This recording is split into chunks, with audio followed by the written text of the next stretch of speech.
उनके साथ इंसाफ किया जाए, उस बेचारे का क्या कसूर है। और मैं ये कहना चाहूंगी, अगर सीमा मेरी आवाज सुन रही है तो सीमा को मैं कहूंगी कि सीमा, तुम्हें हैदर भाई की बददुआ से डर नहीं लगता? उनका फ्यूचर अपने बाप के साथ है। अगर वो अच्छी माँ होती तो अपने बच्चों का फ्यूचर बनाती, या अपने मुल्क में रहती। जिस तरह उसका शोहर उसको कमा के दे रहा था, वो अपना घर बनवा, इतना बड़ा घर घर बनवा सकती थी वो। इंडिया में किसी से बात करती, ये नहीं पता था हमें। अगर अगर पता होता, कोई शक होता हमें कि वो कुछ ऐसा करने वाली है, तो। जी हाँ दोस्तों, वेलकम बैक। उम्मीद करता हूँ कि पूरी यूट्यूब फैमिली अच्छी होगी, खुश होगी। एक नई वीडियो में आप सभी का तहे दिल से वेलकम करते हैं। बात करेंगे सीमा हैदर, गुलाम हैदर को लेकर। दोस्तों, आप सब जानते हैं गुलाम हैदर जो है पाकिस्तान के अंदर है, और वो आज यानी अपने घर से जो है लाइव भी आया था गुड़िया सिस्टर के चैनल पर। और उस लाइव में जो है उन्होंने इस्लामाबाद जाने के लिए भी जो है एक ऐलान किया है। और वो बोल रहा था कि जब मैं जद्दा से चला यानी कराची तक, मेरी आंखों के आंसू जो है नहीं सूखे थे, यानी आंसू निकलते रहे, क्योंकि मेरे बच्चे वहाँ पर नहीं है। मैं किसके पास जाऊँगा और रहूँगा, क्योंकि एक भगोड़ी औरत, इलीगल औरत, ड्रामेबाज औरत ने उसका सब कुछ तबाह कर दिया। और सचिन के पास यहाँ हमारी इंडिया में अय्यासी कर रही है। ये सब जो बातें हैं आज उन्होंने जो है उस लाइव में की। दोस्तों, इस्लामाबाद में जो है वो पीर मंगल में जाएंगे, ये भी ऐलान उनको किया। तो मेरे दोस्तों, आज जो वीडियो हम यहाँ दिखाएंगे दोस्तों, रीमा की वीडियो है। यानी गुलाम हैदर के पाकिस्तान आने के बाद पहली बार रीमा जो है उनकी वीडियो आई दोस्तों। तो एक बार आप ये वीडियो देखिए, क्योंकि इस वीडियो में जो है रीमा ने काफी राज खोले, जो भगोड़ी औरत हमारे यहाँ इंडिया में रह रही है यानी इलीगल तरीके से। तो देखिए दोस्तों, रीमा ने क्या कहा गुलाम हैदर के आने के बाद, सुनिए। रीमा, हेलो। अस्सलाम वालेकुम। जी वालेकुम सलाम। जी वालेकुम सलाम। आप कैसी हैं? जी बस ठीक है। थोड़ा ऊंचा आवाज में बोलिए ताकि लोगों को। जी बस ठीक है अल्लाह। जी बस ठीक है, अल्लाह अल्लाह खैर करेगा मौला। हाँ हाँ, अब बहुत जल्द बच्चे डिपोर्ट हो जाएंगे, सीमा भी डिपोर्ट हो जाएगी। इंशाल्लाह इंशाल्लाह इंशाल्लाह।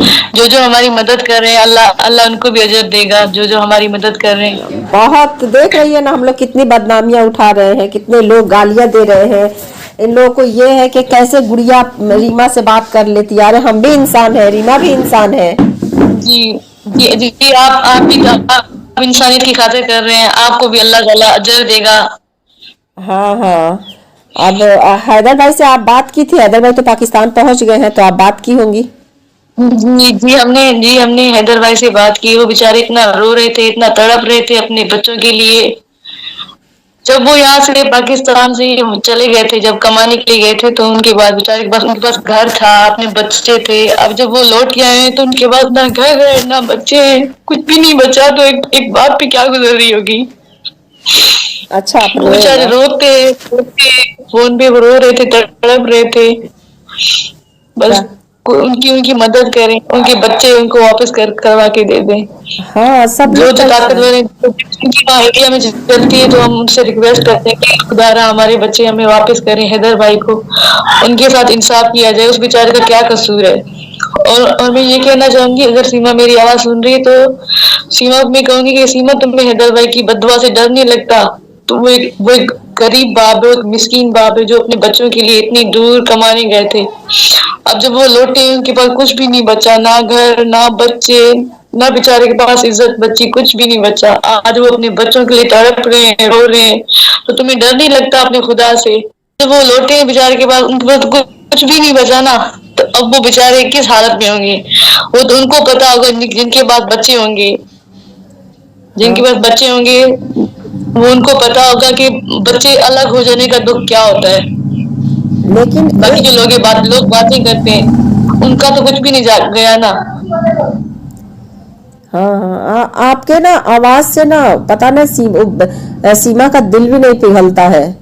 हम लोग तो दूर से ही अपने भाई बहन की आवाज सुनते हैं, जैसे कि कोई बाहर है तो हम लोग रोने लगते हैं। ऐसे पत्थर बनी हुई है जी, सीमा, के दिल भी नहीं पिघलता है। वो है पत्थर दिल। अगर उसको उसको अपनी बहन भाई की या अपनी किसी की भी परवाह होती, तो वो ऐसा थोड़ी ना करती जो उसने किया है। अब वो सुनती है कि मेरी बहन है, वो आई है, उसको पता है कि मेरी बहन नहीं आ सकती, लेकिन फिर भी वो बच्चों के लिए, हैदर भाई के लिए वो आई है। वो आई है, यूट्यूब पे आ गई है मेरी बहन। फिर भी वो उसको उसको मेरा एहसास नहीं हुआ होगा। अगर होता तो जरूर वो जवाब देती, कुछ ना कुछ जरूर बोलती। लेकिन वो झूठ बोल रही है ना, उसको पता है कि मेरी बहन सच्ची है, मेरी बहन सच बोल रही है, उसमें कुछ झूठ नहीं बोल रही। तो उसके पास कोई जवाब ही नहीं है। वो सुन चुकी है रीमा, आपकी आवाज ना, और सीमा सुन चुकी है, क्योंकि वो डिजिटल मोहसिन से बात कर रही थी कि रीमा का फोन के बारे में वो जिक्र कर रही थी। हम सब भारत के बहनें इतना गाली सुन रहे हैं बच्चों के लिए, लेकिन ना अब कोई फर्क नहीं पड़ता है, बस बच्चे डिपोर्ट हो जाए। एक बहुत बेबस बाप के बच्चे हैं, वो डिपोर्ट हो जाए। वो मासूम बच्चे हैं, उनका फ्यूचर क्या है वहां पे? उनको कितने, अब 8 महीने होने वाले, उन बेचारों ने 8 महीने में पता नहीं क्या क्या सदमे देखे होंगे वहां पे, पता नहीं क्या क्या उन लोगों ने सहा होगा। उनका फ्यूचर अपने बाप के साथ है। अगर वो अच्छी माँ होती तो अपने बच्चों का फ्यूचर बनाती, या अपने मुल्क में रहती। जिस तरह उसका शोहर उसको कमा के दे रहा था, वो अपना घर बनवा, इतना बड़ा घर बनवा सकती थी वो, जितने उसके पास पैसे थे। बहुत पैसे दिए हैं हैदर भाई। आजकल का वीडियो हैदर भाई का अगर हम भाई लोग देखे ना, आज बेचारा अगर वापस आए हैं इतने सालों बाद, अगर वो वापस आए तो उस बेचारे के पास कुछ नहीं बचा, सब कुछ उसने सीमा को दिया, लेकिन आज उनके पास कुछ नहीं बचा।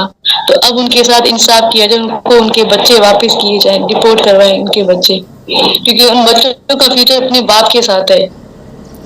अच्छा रीमा, आप एक बात ये बताइए, आप लोगों को, आपको जी कभी पता था कि वो इंडिया में किसी से बात करती है?